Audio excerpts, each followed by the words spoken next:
Без испеглани детали за законското решение меѓу политичките чинители, од денеска стартува пробното попишување на населението. Со теренски активности попишувачите ќе прибираат податоци од 13 општини во 32 пописни круга. И додека статистика уверува дека се подготвени за спроведување на попис идната година, главната битка се прифрла во партиските штабови. Опозицијата бара целосно почитување на принципите на Евростат. Првиот човек на ВМРО ДПМН Мицкоски во гостување на Алфа предупредува дека наместо европски попис, двоецот Заев Ахмети преку нацрт законот договараат редефинирање на Македонија како унитарна држава. Јас без разлика дали сум македонец, албанец, турчин, влав, бошњак и сите останати во оваа држава. Сакам да знам како оваа моја држава ќе се развива во следните 10 години. А одговор на тоа прашање треба да добие една точна, прецизна европска методолошка операција попис.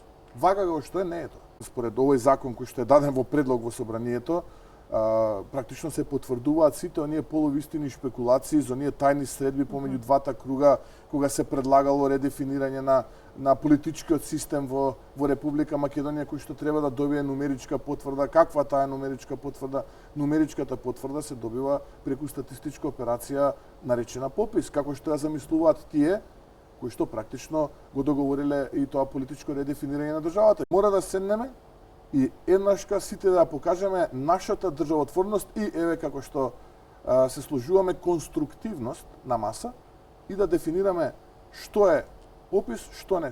Од власта пак апелираат дека спроведувањето на процесот на попишување е многу важен за општеството и нормално функционирање на државата. Пописот сите политички субјекти во државата треба да го сватиме како насушна потреба за граѓаните и за нормално функционирање на државата.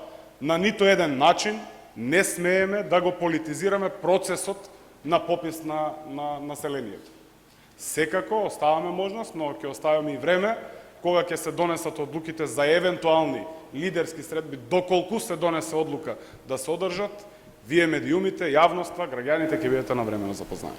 За директорот на статистика Апостол Симовски, немањето закон не е пречка за пробниот попис. Немало да се објавуваат податоци од него, оти било само тестирање.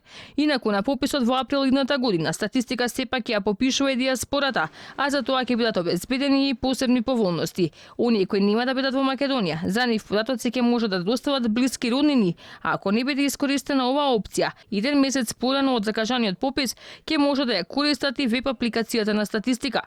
За оваа статистичка операција според нацрт законот кој е заглавен во собраниска процедура, предвидено е да бидат потрошени најмалку 522 милиони денари, но сепак нема навидено какви финансиски импликации ќе донесе пребројувањето на податоците кое треба да следи во 2021-та. Последниот попис на населението, домаќинството и становите во Македонија беше спроведен пред 17 години.